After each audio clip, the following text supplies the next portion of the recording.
Bueno, el fin de semana fue recurrente seguramente en las reuniones familiares y de amigos preguntarse de dónde sale El Eternauta, esta serie que hoy se puede ver. ¿La viste? ¿De dónde, cuál es la génesis de esta historia?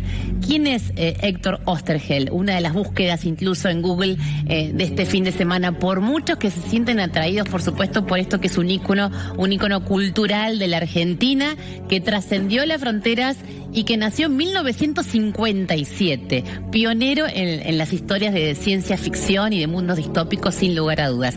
Hay muchas ediciones del Eternauta porque hay que saber que nació justamente en ese suplemento semanal Hora Cero, el 4 de septiembre de 1957, la primera historia, ¿no? El comienzo. De hecho, ese día es el día de la historieta en la Argentina. Una edición que podemos encontrar, por ejemplo, es esta, ¿no? Que publicó Clarín hace unos años, que tiene que ver con toda la historia del Eternauta. La podés leer así de corrido. Ay, qué linda, maratonear, sí. como se dice ahora, bueno, una historieta, y que tiene los dibujos de Francisco Solano López, el socio creativo con Oesterhel, un hombre que venía de la ciencia, ¿no? Un licenciado en ciencias naturales, especialista en geología, que siempre fue muy lector Oesterhel. Muy lector y escritor, con lo cual a partir de allí nace esta vocación de crear su propia editorial y empezar a escribir esas historias que él quería mostrar, con los escenarios de la Argentina, no con un superhéroe, con un hombre común de Buenos Aires que de pronto le pasan cosas extraordinarias a él y a sus amigos. Y además, Silvia, en más de 20 países puesto número 1 la serie. También, sí, bueno, digo, más allá de la historieta, el fenómeno de la serie, de hecho mucha gente que ni sabía toda esta historia que vos estás contando y que tiene que ver con la historia de nuestro país tampoco, ¿no? Una historia, Mariano, que no termina ahí, porque si queremos ir a lo político y a la historia argentina, Sí. Oesterhel, por supuesto, que está entremezclado con todo eso. Hablamos con Iván Lonsakov, él es licenciado en comunicación social, especialista en historietas, él ha hecho muchos trabajos con respecto a eso, y tiene mucho para contar, porque queremos saber un poco de la trascendencia, ¿no? De esto que nace en papel en un contexto absolutamente diferente a este 2025, y hoy habla todo el mundo del Eternauta. Contanos un poquito por qué El Eternauta fue una historia tan icónica en el mundo de la historieta argentina. Bueno, sigue siendo, y pienso que a partir de una serie que se estrenó el otro día lo va a hacer más. Pero lo fue casi desde el principio porque irrumpió en el mercado editorial de la historieta argentina con algo distinto. Irrumpió como una serie que se desarrollaba de a 3 páginas por semana en una revista semanal que se llamaba Hora Cero, pero planteó un héroe que no era el típico héroe norteamericano que abundaba ya no solo en el cine y la incipiente televisión. Un tipo común que tenía una pyme, una pequeña fábrica, una familia, no el típico superhéroe con un montón de poderes, sino alguien que de un día para el otro, porque irrumpe una situación muy extraña, que se va develando de a poco, que no se nota desde el principio que es una invasión, convierte no solamente a él, sino a sus amigos, a sus vecinos y a otros ciudadanos en obligados héroes de una resistencia humana. Y todo eso sucedía en las calles de Buenos Aires tal como eran en el momento. Entonces eso impactó mucho. El hecho de que él y su familia hayan sufrido la dictadura, ¿crees que le agregó más mística a esta historieta? Sin duda es uno de los factores que impulsó las interpretaciones de esas alegorías latentes en la historieta y las reforzaron.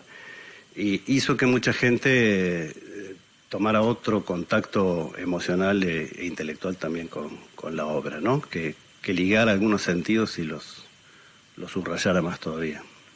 ¿Qué representaba El Eternauta en el mundo? ¿Es realmente conocida también esa historieta?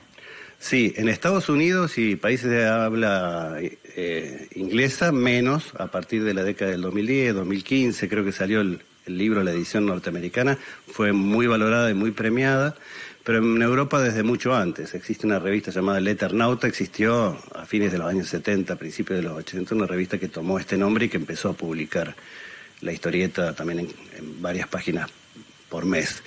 Envido. Yo no sé, escuché Envido. Real Envido, dije. ¿Qué crees que le va a aportar a esta historieta? Bueno, hay mucho para contarles, ¿no? De esto, porque si les interesó El Eternauta, les va a interesar también aún más la propia vida de Oesterhel, ¿no? Un hombre que el 27 de abril de 1977 fue secuestrado, desaparecido por la última dictadura militar de la Argentina, en La Plata. junto con sus 4 hijas. Y hay que decir que también 2 de sus hijas estaban embarazadas en el momento que las secuestraron. Junto Nunca con más sus se supo de parejas. ellas. 2 de ellas estaban casadas, junto con sus 2 parejas también, fueron desaparecidas en la última dictadura. Por eso se habla hoy de que seguramente hay 2 nietos o nietas de Oesterheld mirando esta serie, ¿no? Y de pronto una campaña también para poder encontrar a estos 2 nietos o nietas desaparecidas de Oesterheld.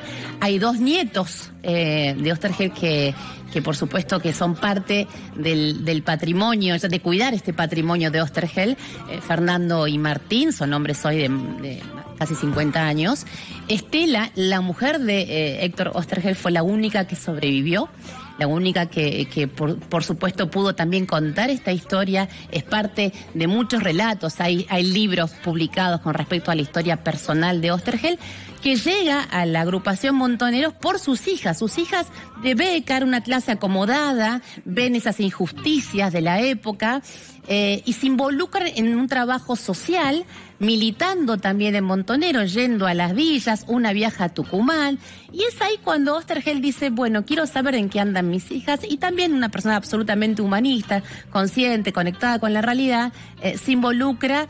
Él estaba a cargo de la prensa, por ejemplo, también dibujaba y militaba al mismo tiempo, ¿no? Después pasa la clandestinidad, por eso hay un Eternauta 2 que es parte de su etapa en la clandestinidad, ¿no? A mí lo que festejo de esto es que se hagan ficciones acá en Argentina.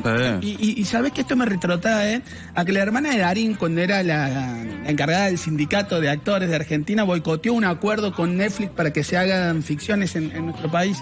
Mira cómo pasó el tiempo, bueno, se van sellando y curando heridas que hoy podemos ver después. Te puede gustar o no la serie, no importa, pero podemos ver ficciones como esta. Sí, ¿no? Hay un aspecto filosófico del Eternauta que es interesante, nadie se salva solo. Nadie se salva solo, es como ese leitmotiv, ¿no? Cargado de contenido que podemos hoy desmenuzar y analizar en profundidad, que por eso el Eternauta trascendió el tiempo y el espacio también.